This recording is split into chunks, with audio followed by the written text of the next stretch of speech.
And when you log into the Mac, it will take you to the main user interface. And the user interface is broken down into three main parts, which is the menu bar at the top, the desktop, which is your main canvas, as well as the dock at the bottom of the screen. Now the dock consists of two parts. To the left of the dock is the shortcuts of your applications, and on the right hand side of the dock is the shortcuts of folders, which is referred to as stacks, as well as minimized windows, as well as your trash can for file deletion. Now the training is based on the Mac OS X version 10.9, also known as Mavericks. Now to know which version we are currently on, we simply click on the Apple in the top left hand corner of our menu bar. And this will reveal our Apple menu. Now within our Apple menu, we click on the About This Mac option, which will then display our system profiler. Now within our system profiler will be our hardware specs, as well as the current version operating system, which is 10.9.4. Now if you're on the previous operating system versions, which is either 10.8 known as Mountain Lion, 10.7 known as Lion, or even 10.6 known as Snow Leopard, you can upgrade to the current version operating system by clicking on the software update button. Now when we click on the software update button, it will take us to our App Store application, which we can either access by clicking on the icon on our dock, as well as clicking the App Store option within our Apple menu.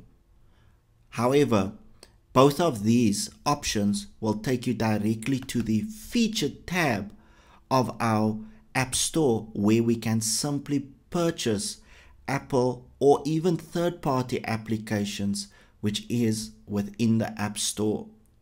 Now, to be able to purchase any of these Mac OS X specific apps, we need to sign in with an existing Apple ID or create a new Apple ID, which will then give us the option to purchase any of these apps. Note that these apps are specifically only for Mac OS X devices.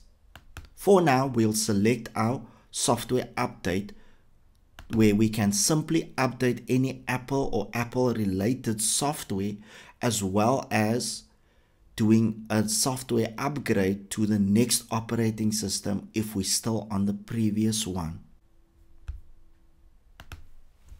Additional information can also be located of your machine within the system profiler. Now to get back to our system profiler, we simply click on the Apple on the top of our menu bar and we go to About This Mac. Under About This Mac, back to our system profiler. Now within our system profiler, we can simply click twice under the version label, which will then reveal the serial number of our machine. The same information will also be located if we go to the More Info button, and under the More Info button will then display our additional information of the machine itself, such as our serial number, as well as our graphics processor, which wasn't revealed in the previous menu. Also within the same window, we have 4 tab buttons. Overview is the one we're currently on, and under the display tab button will then show us the maximum resolution we are currently on, as well as the graphics card which our machine is running on at the present moment. Also within the same menu, we also have the display preferences button, which will then take us to our display settings. So within our display settings, we can change the resolution by switching from best for display to scaled to push it either to a lower resolution or even higher. This will then reflect on our previous menu, which we looked at by clicking under the More Info button. For now, let's close down the display preferences window and continue with the next menu item or tab button, which is the storage tab. Now under the storage tab will show us the overall storage of our hard drives within our machine, which is the Macintosh HD, as well as show us the free space or available space within our hard drives, and each of the items that has been taken up in terms of the space of our hard drives will be then color coded with the amount which is being taken up. These items are also displayed within an external hard drive or even flash drive that might be plugged in into your system as well. Within the same menu, we also have a disk utility button, which will then give us the disk utility application, where we will be able to do basic user maintenance with hard drives within our machine. The hard drives that we can then select within the sidebar of our disk utility, and we can simply do a basic disk repair. However, this display or this feature we will look at a later stage.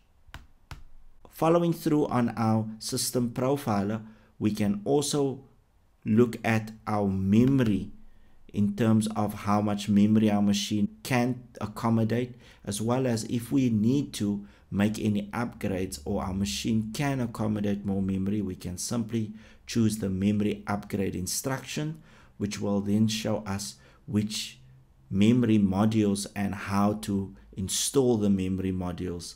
However, on many of the current Apple machines, such as the iMacs, as well as the MacBook Airs and MacBook Pro Retina displays, we will not be able to upgrade our memory as the memory is set on those machines as a standard.